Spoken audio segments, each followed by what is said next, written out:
Hello everyone and welcome to today's video. Today's video is going to be about how to fix Instagram crashing on Android. If your Instagram app keeps crashing, you can head over to settings, tap on apps, tap on Instagram, tap on storage and cache, and clear the storage and cache of Instagram.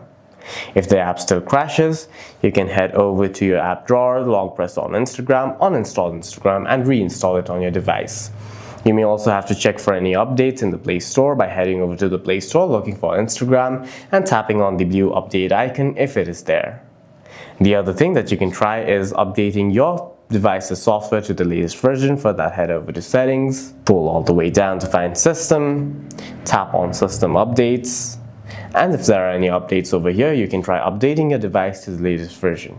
Also, make sure that you have enough storage by heading over to settings one more time, tap on storage, and make sure that you have at least 2 GB of free space. If not, then you may try deleting videos or apps. This will make your experience smoother. For any further questions, please feel free to leave a comment down below.